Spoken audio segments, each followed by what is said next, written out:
नमस्कार दोस्तों, आज मैं आपके लिए बायोलॉजी से संबंधित टॉप मोस्ट क्वेश्चन लेकर आया हूं जो कि आपकी आने वाली एग्जाम की दृष्टि से काफ़ी महत्वपूर्ण होंगे। तो चलो चलते हैं हम अपने पहले प्रश्न पर। पहला प्रश्न है, एक कोशिकीय प्रोकैरियोटिक जीव किस जगत के अंतर्गत आते हैं? तो ये मोनोएरो जगत के अंतर्गत आते हैं। दूसरा प्रश्न है, जीवाणु की खोज किसने की थी?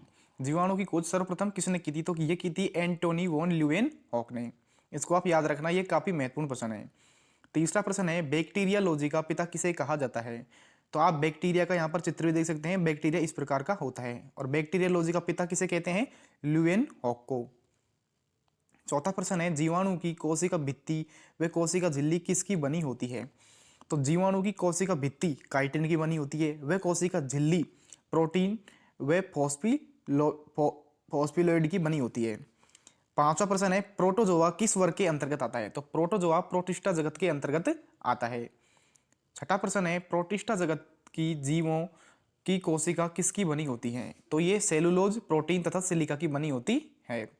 सातवां प्रश्न है, एक कोशिकीय जीव कहाँ पर पाए जाते हैं? तो एक कोशिकीय जीव जल में, मिट्टी में वे सभी कार्बनिक पदार्थों में लगभग पाए जाते हैं।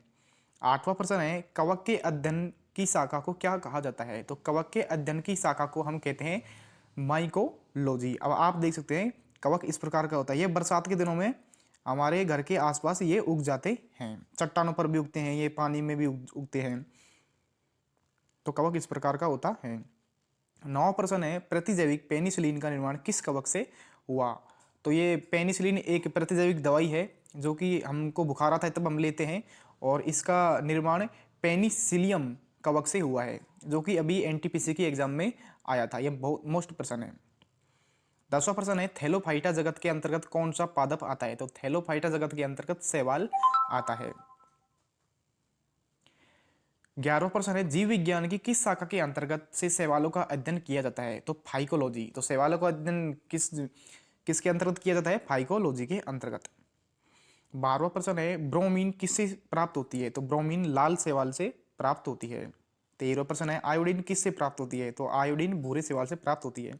मैंने आपको ये जो चित्र दिखाया है ये शैवाल का चित्र है, इसे हम नील हरित शैवाल कहते हैं। 14वां प्रश्न है, सबसे छोटी भारतीय चिड़िया का नाम क्या है? तो सबसे छोटी भारतीय चिड़िया का नाम सनबर्ड है।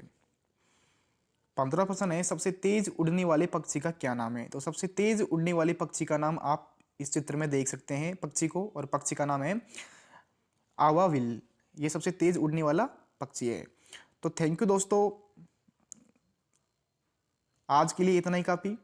अगर आपको मेरी वीडियो अच्छी लगती है तो लाइक करो, सब्सक्राइब करो और कमेंट जरूर करना। आगे मिलेंगे अगली वीडियो में।